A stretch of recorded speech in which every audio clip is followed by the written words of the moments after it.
follow the evidence. As an extension of denying your confirmation bias, another aspect of openness and mental flexibility is to follow the evidence. Wherever it points is where you go. Inevitably, a narrative begins to unfold as you delve deeper and seek to understand. All you have to do is at least look in that direction without regard to how happy or unhappy it makes you. You might find real evidence that supports your point of view. Great. But you'll also find evidence that you don't necessarily want to face, the kind that offers cogent and reasonable arguments against your position. Even people who have devoted themselves to fearless truth-seeking might bristle at this kind of evidence and try to avoid it. To a certain point, it's fine, but especially if it really pierces the shields of their cherished identity, religious, political, social, allegiance to a fictional movie character, they may try to sidestep it and turn it away. You know what I'm going to say. That's exactly the kind of evidence you should need to follow and follow to its utmost. It's a deceptively simple task, if you can let go. Treat all the evidence you receive by the same standards of reliability. All of it needs to pass the same sniff test. You must be circumspect of all evidence, and this means tending toward high-quality information more than high quantities of information. Imagine an arrow points in one direction after you review some information and perspectives. This is a green arrow to symbolize that it is correct. However, you're going to have to be able to pick it out from a multitude of red arrows, which seem helpful but really aren't.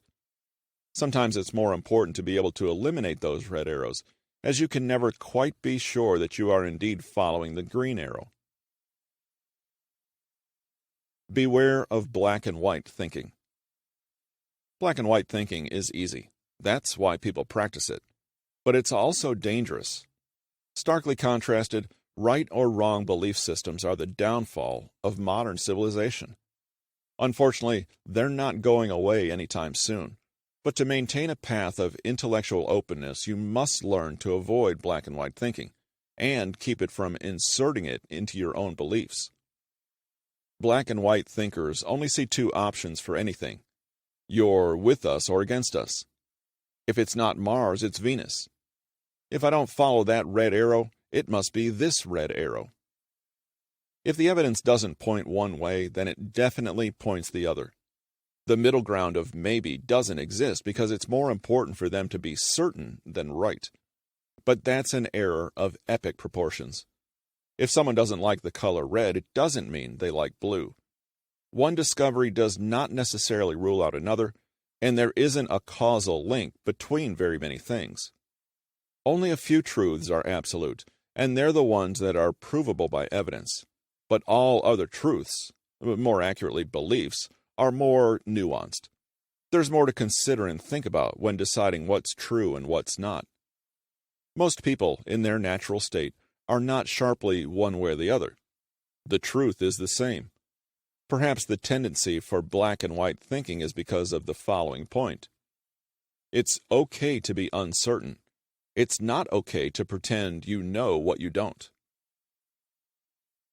Saying maybe is a perfectly fine conclusion, and an opinion isn't mandatory. Being unknowledgeable about current issues simply isn't an option. Saying I don't know is almost shocking to some people, because they've internalized that statement as a sign of failure or some kind of shortcoming. All of the arrows you can currently see might be incorrect. To avoid that appearance, many of us offer an uninformed opinion off the top of our heads. We think it's better to have some kind of insight, even if it's completely off base, about something we don't understand than to remain quiet or express doubt. And then, as we do, we stick to that stance for no good reason. Sure, uncertainty is uncomfortable, or at least can be. But it shouldn't be so disarming that we try to conquer it by finding something, anything, to believe. The fear of being uncertain is why people accept conspiracy theories or the rantings of a charismatic cult leader. They may be completely without merit, but they admire the sureness they provide. Even if the beliefs are absolute rubbish, they're better than having no beliefs at all. Almost invariably, The information they're getting is ill-formed, unsound, slanted, and even flat-out false. But that doesn't matter, because they feel like they know something. It doesn't really even matter to them that they're not right, because it's important to feel certain. Your biggest stumbling block in this situation is emotional. It is the emotion of anxiety you feel from a lack of certainty. You need to understand and believe that there's nothing wrong with being uncertain, that ambiguity is not an affliction. Some might even say that being uncertain or ambiguous is exciting because it opens up possibilities. In any event, being uncertain is far, far more preferable to believing in something false. Destigmatize the dreaded 3 words, "I don't know." You won't lose points in the eyes of others. In fact, they might even appreciate that you're the rare breed who doesn't feel they have to have a ready set of opinions about something they don't know anything about. It's much, much better to be unsure than to be misguided. Just remember this: your search for truth is rooted in a desire to understand. You're seeking knowledge. You're not necessarily seeking answers. The key to getting through that uncertainty is to accept the chance to test or confirm our beliefs. Thinking must or should. This is one of the leading causes of biased and closed-minded thinking. Like other shortcomings we've discussed, this leads to you looking at a set of evidence with a conclusion already in mind, based on how you picture something should occur, and trying to mold the evidence to fit that. It's when you expect the world to be different than it actually is, and it is the opposite of what you should do. Must and should thoughts are beliefs that you unknowingly treat as fact. If they don't materialize, even after you see clear arrows to proceed another way, you'll still be hesitant to follow the evidence. For example, you could carry the belief that dogs should be friendly. How might this should hurt you if you encounter a wild dog frothing at the mouth with rabies? Shoulds and musts masquerade as evidence, and for that reason, they are a red arrow to be avoided. Beware of the Dunning-Kruger Effect. This was coined by Cornell psychologists David Dunning and Justin Kruger in the late 90s. Simply put, some people aren't informed or knowledgeable enough to know what they don't know. Even worse, they're usually overconfident in their own abilities because to them, there's little nuance and only simple questions and answers. The more they fall prey to this effect, typically the more confident they are in themselves.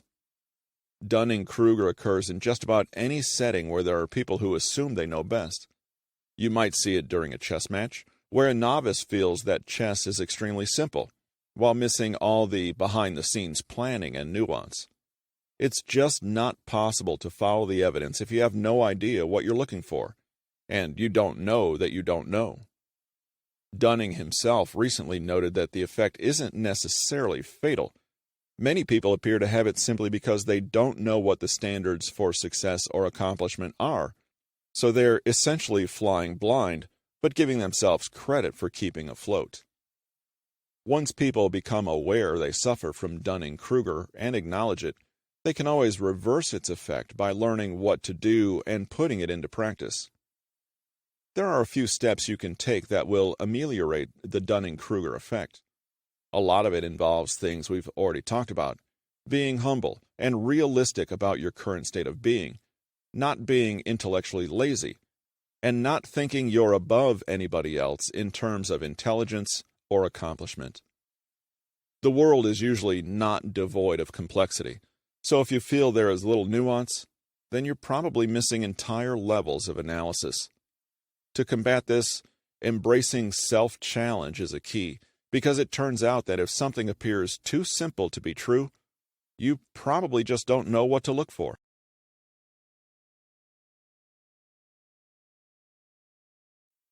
And finally, if you'd like to join the multitude of people that have left us comments and questions regarding the podcast, you can email us at kingpodcast@newtonmg.com or visit bit.ly/pkcomment.